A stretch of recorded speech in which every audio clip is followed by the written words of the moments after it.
तो 12 सांसदों का निलंबन हुआ है और आज उनकी बैठक मल्लिकार्जुन खड़गे के साथ चल रही। विपक्ष एकजुट होता नजर आ रहा है। वहीं राजमणि पटेल जो कि निलंबित सांसद है कांग्रेस के, उनसे बात की हमारे सहयोगी पीयूष ने। उनका क्या कुछ कहना है आपको सुनवा देते हैं। Rajamani Patel is right now with us. Remember that he is one of these 12 suspended MPs, and there's a meeting also which we are learning, which will take place at 10, and he's also leaving for that meet. And these MPs have made it very clear that they are not going to apologize. In fact, they will put pressure on the government to revoke this suspension. Sir, बहुत-बहुत धन्यवाद हमसे बात करने के लिए। कल suspend किया, 12 MPs को सस्पेंड किया, उनमें से एक आपका भी नाम था। आज आप लोगों की मीटिंग भी है। एक बात ये चल रही है कि अगर माफी मांगते हैं तो शायद आगे देखा जा सकता है। क्या कहेंगे? देखिए, माफ़ी मांगने का सवाल ही नहीं है। हमने जो आवाज़ उठाई प्रजातांत्रिक मूल्यों की रक्षा के लिए उठाई, किसानों के हक के अधिकार की लड़ाई के लिए उठाई, सत्य को बचाने के लिए उठाई है।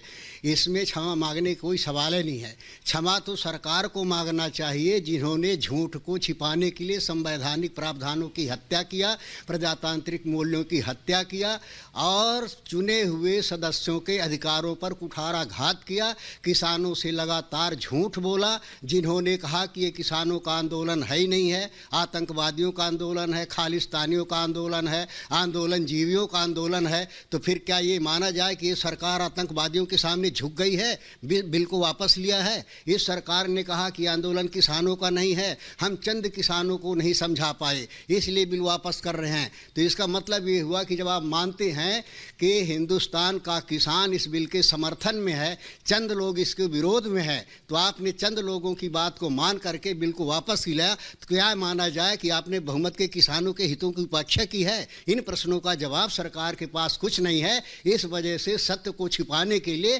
प्रजातांत्रिक मूल्यों की हत्या किया है और चुने हुए प्रतिनिधियों के अधिकारों का हनन किया है। तो लेकिन क्या आप मानते हैं कि जिस तरह का हंगामा, कुर्सियों पर चढ़ना, टेबल तोड़ना, स्पीकर के पास जाके हंगामा करना, ये जस्टिफाइबल है? इसको जस्टिफाई किसी भी तरह से हम कर सकते हैं? इसलिए कि जब सरकार जो है प्रजातांत्रिक तरीके से चुनी हुई सरकार का दायित्व होता है कि वो अधिकारों की रक्षा करे, संविधान की रक्षा करे, चुने हुए प्रतिनिधियों का सम्मान करे।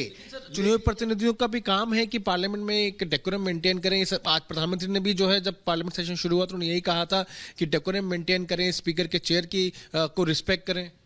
नहीं तो जब सरकार रिस्पेक्ट नहीं कर रही है, सरकार कुठाराघात कर रही है, जब अति कर दिया, जब किसी चीज़ का अति हो जाती है, जब अन्याय सर पर चढ़ करके बोलने लगता है, तब निश्चित रूप से चुने हुए सदस्यों को अपने दायित्व का निर्वाह करना पड़ता है। उस दायित्व के निर्वाह में हो सकता है कुछ इस तरह की परिस्थितियां हो जो माने न्याय संगत नहीं हो, लेकिन स्वाभाविक है कि वो होता है। दायित्व निभाने के लिए क्या सर कानून हाथ में लिया जा सकता है? मार्शल्स पे अटैक, उनको मारना पीटना, ये भी चीजें सामने आई। मार्शलों को कोई मारपीट नहीं हुई, मार्शलों का जबरदस्ती उपयोग किया गया है।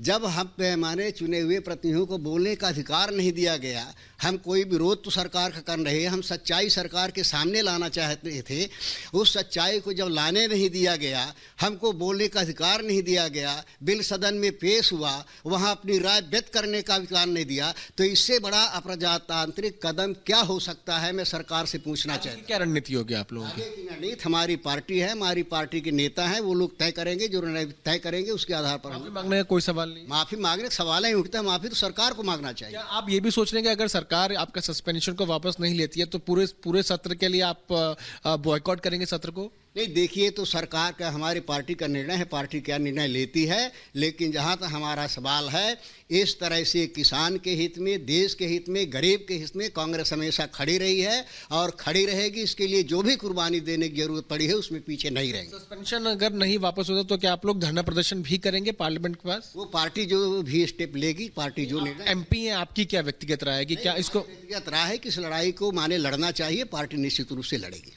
बहुत धन्यवाद। तो ये Rajamani Patel, he is Rajamani Patel who has been suspended from the parliament for the remaining winter session. And remember that we are talking about